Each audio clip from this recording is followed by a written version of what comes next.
are at trading, free agency, drafting, and developing. And essentially, we got to go through and come up with our ratings for each of those categories and explain our reasoning why. So we're going to do that on today's show. And before we get into today's or this year's results, before we do the survey, do you recall what the Maple Leafs were given last year, where they ranked last year in the competence rankings survey? They didn't get a good rating. It was pretty bad. Yeah. It was almost at the bottom. Almost at the bottom. But it wasn't quite the dead last. Yeah, 30th. It ranked 30th among 32 NHL front offices. And again, these are fan-based surveys, and the fans ranked them 30th based on the grades that they were given by anyone who did the Athletic did this survey. So it's time for us to do it this year. I would imagine that there'll be far more positives than last season. I think the Maple Leafs should see a healthy rise from 30th when these findings get released, usually in about a week or so. Yeah, I'm hoping so, because in some ways I can understand the skepticism from some fans. I feel more confident. I feel pretty confident in where they should, in what Brad Treliving has done at the very least, and the drafting and developing of players, and the fact that they are managing the cap a lot better than they did in previous seasons. I personally feel better about the Maple Leafs. I would imagine that'll reflect in this survey as well. I'm hoping so, because I understand that people never are going to give Leafs fans the Leafs team any credit or any of their flowers. So I do appreciate that they don't just take what other fan bases are going to say. Because, hate to say it, but they don't usually give the Leafs. Well, funny enough, I'm looking at it last year. The Leafs fan base was more critical on the team than the public was. Like last season, I'd taken a look. The fan base gave them 4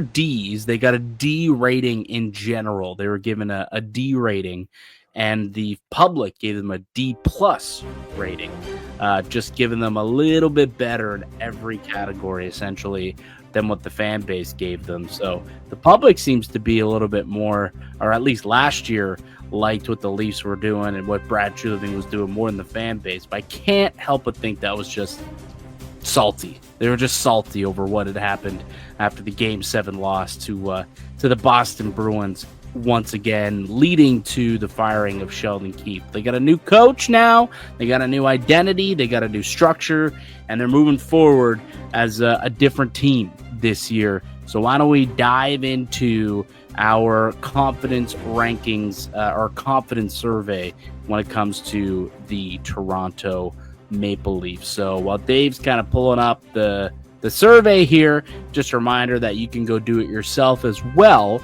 on the Athletic. Just go check it out. I think Dom Lucian technically has the story posted, and then you can go and click the link and take the survey yourself. So let's start. You get from 1 to 5. You get to give a rating here on all the categories. So 1 being not at all competent, 5 being very confident in the Maple Leafs front office in each of these categories. So again, the categories are roster building, cap management. Just continue to scroll so I can kind of see what all the categories are here. Here, Dave. Trading, drafting and developing, free agency, vision with the vision team, and then there's a final overarching question about how your confidence in the team's front office has changed year to year. So we'll definitely go through all of these over the course of the episode. So we'll start with roster building. 1 to 5, Dave. Where's your confidence level in this team's roster building right now? I would be kind of like in the 4 range. Okay. I feel like there aren't as many holes on this lab except for one, kind of the Mitch Marner replacement. I don't Hmm. think they really have, like, we can't say for sure who that is, who that's going to be, which is why I could be convinced to be in like the 3-4 range for this one. Like, I think they've done some good things. I think they've built out their depth better. I think the blue line's still pretty solid. The goaltending we know is in good shape, but the forward group, especially up top, just feels like it's not quite as solidified. Yeah, I'm gonna give it a 4 as well. So I think we can lock in a 4 and we can both agree there. And for me, like I like the identity of what they're building here. I think there's a far more clear identity of the type of team, the style of play that they want. And I think the players that they did get this offseason definitely reflect that, more of a Berube style game. But that was more so the guys who they added in the bottom 6. There's still a hole in the top 6, and you mentioned it, Mitch Marner. They brought in Matthias Michelli.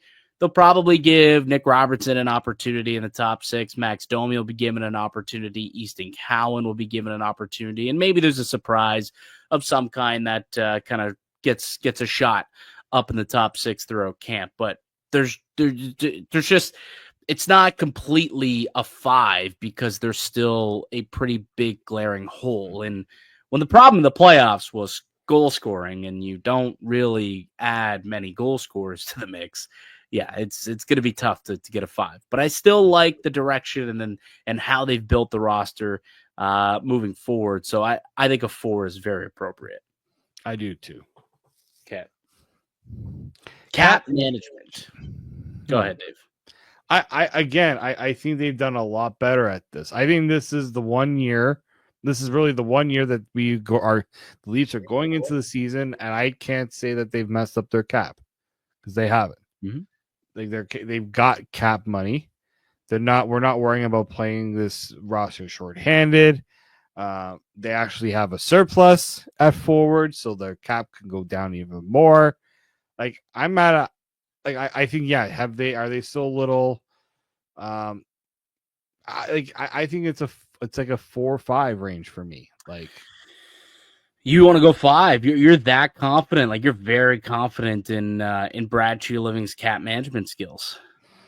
I think he's realized after his first 2 years that, okay, we just, like, as much as we want to have a Mitch Marner, as much as we want to be paying all these guys a lot of money, we could have given John Tavares more, but our cap structure